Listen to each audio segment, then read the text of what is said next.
So hey guys, welcome back to Style Beja Mejenga. আজি আপোনালোকৰ কাৰণে লৈ আনিছো বহুতে এটা গুড নিউজ, ভাল খবৰ। যেহেতু গিভাৱে লৈ আনিছো 5 জুকে স্লাইডাৰ 1 2 3 4 5 5 জু স্লাইডাৰ আপোনালোকৰ ফ্ৰন্টত আছে। গিভাৱে লৈ আনিছো 25 তাৰিখে ইভিনিং 6টা বজাত ইয়াৰ ৰিজাল্ট দিয়া হ'ব। গিভাৱে পাৰ্টিসিপেট কৰিবৰ কাৰণে ভিডিওটো কৰিব লাগিব, 5 জনক শেয়াৰ, কমেন্ট, লাইক আৰু মাষ্ট বি পেজটো ফলো ৰাখিব লাগিব।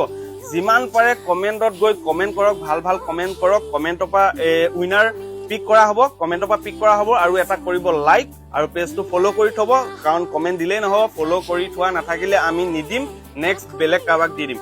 সো গিভাৱে আহি গ'ল, আপোনালোকে যিমান পাৰে শ্বেয়াৰ কৰক, মিনিমাম 5 জনক শ্বেয়াৰ কৰিব লাগিব, নিজৰ ফ্ৰেণ্ড সাৰ্কুলে হওক যাকে হওক 5 জনক শ্বেয়াৰ কৰক ইনষ্টাগ্ৰামত আৰু ভিডিঅ'ত কমেন্ট কৰক, লাইক কৰক আৰু পেজটো ফলো ৰাখক। সোনকালে গৈ পিনে এইকেইটা কাম কৰক। 25 তাৰিখে ইভিনিং 6টা বজাত দি দিম ৰিজাল্ট আৰু যিমান পাৰে আমাক সাপোৰ্ট কৰক। আপোনালোকে ইমান মৰম দিছে, ঈদত বহুত মৰম পাইছো, নেক্সট বিহুতো মৰম পাম বুলি আশা কৰি ৰাখিছো। আপোনালোকৰ কাৰণে কালেকশ্যন যিমান হ'লেও কষ্ট কৰি আনিছো, অফাৰ আনিছো, যিমান যি পাৰো চব কৰিছো। আপোনালোকে আমাক অকল সাপোৰ্ট কৰক। থেংক ইউ সো মাচ।